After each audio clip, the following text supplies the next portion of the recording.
Hey everybody, Arnaldo Hoffman here of Gear It First. I'm here with two of my new friends, the Hypno series from Blizzard Lighting. If you've seen some of the live videos that I do from my personal Facebook channel, a lot of you have asked questions, hey, well, how have they worked for you? Do you like them?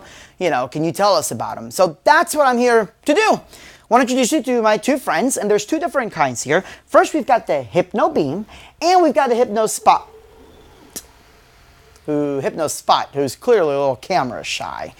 Guy, hold on a second. Do you mind? We're trying to do a review. Could you just look at the camera for me? What do you mean, no? Well, at least you're well behaved, right? This is what I get for doing reviews from other manufacturers. Oh, now suddenly we want to, look at the camera. I know a lot of you guys aren't used to me doing reviews from different manufacturers and all that, but it's been a huge lighting request, and I gotta be honest with you, I have really enjoyed working with the Hypno Spot and the Hypno Beam. Bruh. No, could you not blind the camera? Stop it! We're trying to do a review, don't you dare! I promise you that they are really well-behaved lights, despite the fact that they've got a lot of attitude going on. No, don't you dare look at me. No. Let's go ahead and try to do the best job that I can doing a review on these awesome lights from Gear It First.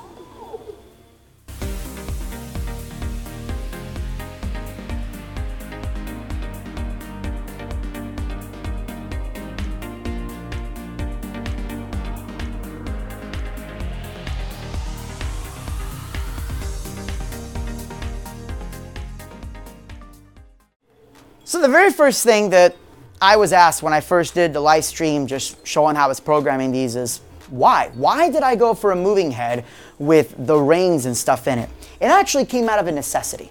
With 4 schools only, the school dance side of my company, one of the most popular themes that the schools ask is Alice in Wonderland. And we always do the Treasure Cap projection, but we want to try something different. And we thought, how cool would it be if somebody made a moving head to look like an eye?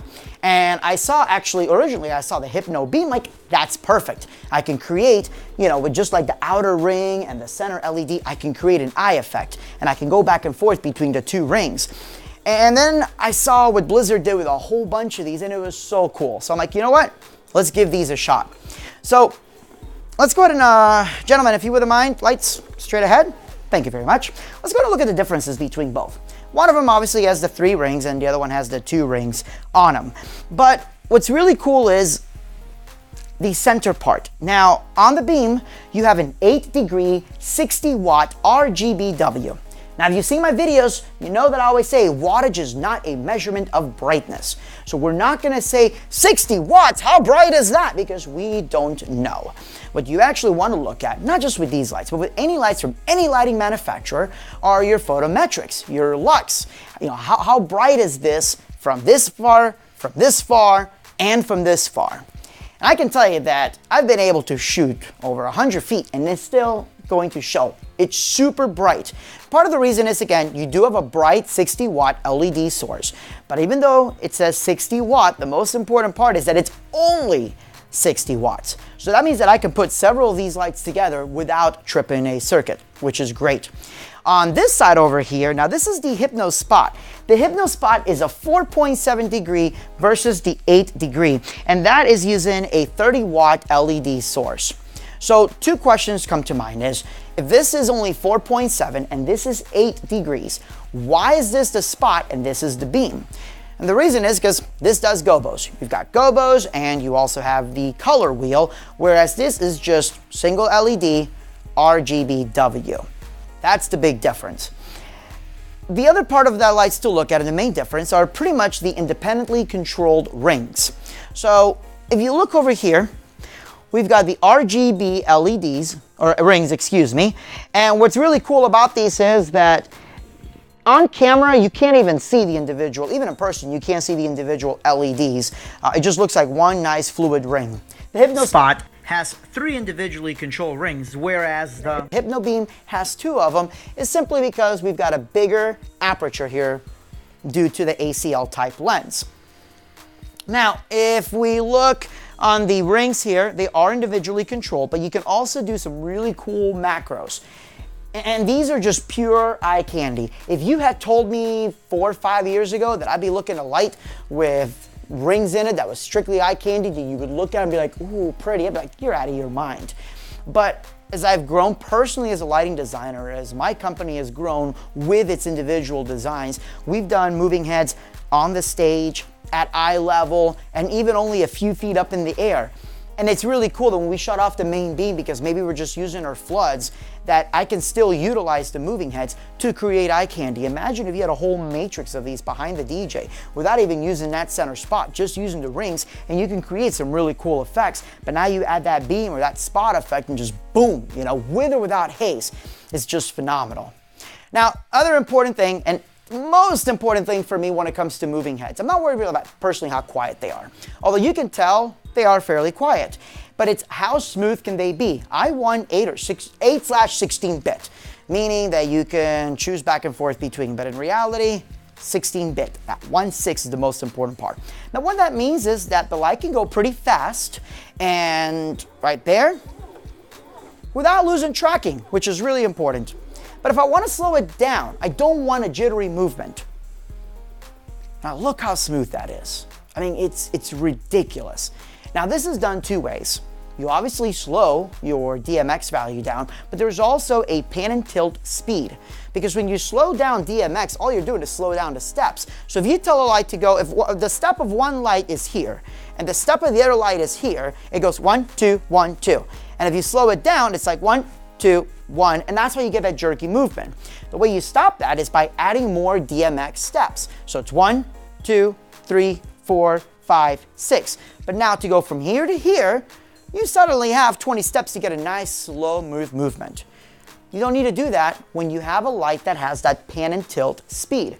So now I can still have 1, 2, there it is, and that speed function tells it to go from here to here, either faster or slower. This is very important because some lights don't have that, some do. If you really want control of nice, smooth movement, especially if you're using them for important productions like weddings, any theatrical grade productions, or anything where precision movement counts, that speed fader is very important. Let's go back. Lights.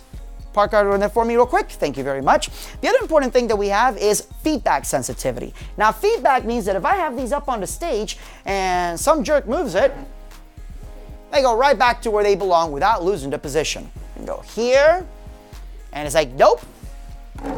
Right there, nothing. Now, Kith. I guess not. It's awesome. But let's talk now about the quality of the lights themselves.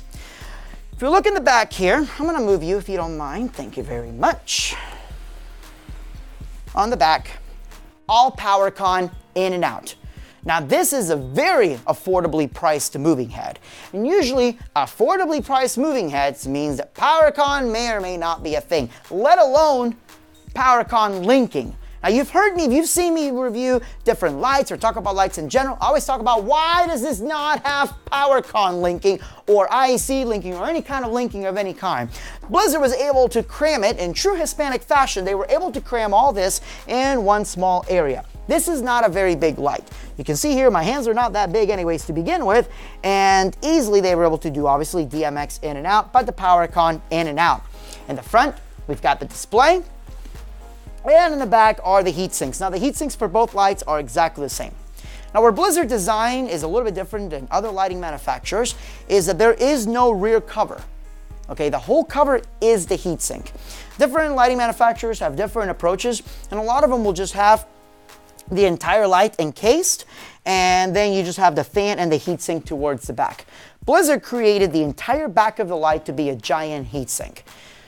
Theoretically, this means that your light is going to be cooler throughout the process because LED does emit heat.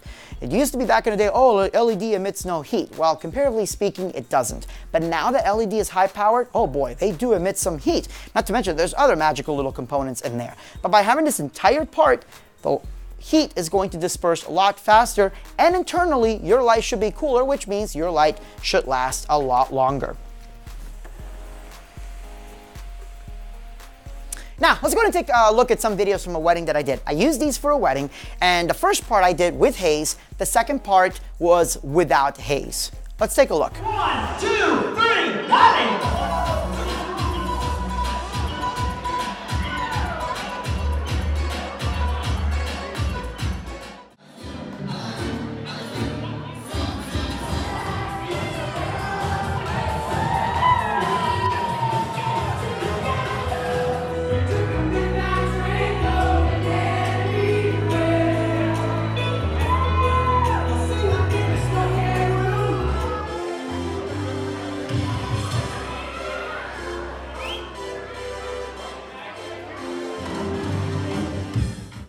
These are pretty wicked. Now, one of the modifications that I thought about doing is just taking a diffusion lens and just pasting it. Could you guys park yourselves? Lights? Thank you very much. It's taking a diffusion lens and just kind of pasting it right there, so this becomes almost a little bit of a wash. Tried it. It actually looked pretty cool. And if you have an event where you don't have haze and you want to use this as a wash, try that. You'll get some cool effects out of it. All right, you guys can do your dancing and magic and all that. Essentially, it's a fantastic light. It's not a big moving head, but it does give you big output. More importantly, it gives you a unique output. It's something you can use with or without haze. It's something that you don't have to have on the entire time for it to look cool. If you have a complete show, and by that I mean your floodlights, and then you've got your movers, maybe a centerpiece, you know, you don't want to run all your lights at the same time. So sometimes these lights will stay parked, but now I can turn off the actual projection out of it, whether it's the beam or the spot, and just have the rings running and just create something that looks different, that looks unique. If you are using these, for example, for a nightclub, the rings themselves, they are not super bright because they're just basic SMD LEDs, but I bet you that if you were to do an entire wall or ceiling of these at a nightclub and you had these on, you would throw some light out on the dance floor, but you would have a really unique effect. So this isn't really just for DJs or mobile entertainers. This definitely could be used for nightclubs or any kind of entertainment venue.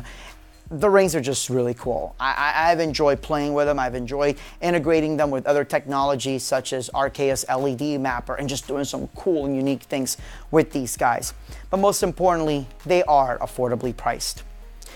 So, my name's Arnaldo Offerman of Gear It First, showing you the Blizzard Hypno Spot and the Hypno Beam, two absolutely amazing lights. Any questions, comments, or anything like that, you know what to do. Leave them in the comment below. Pound that thumbs up, and most importantly, subscribe if you haven't done so yet. I promise you, it's a darn good feeling.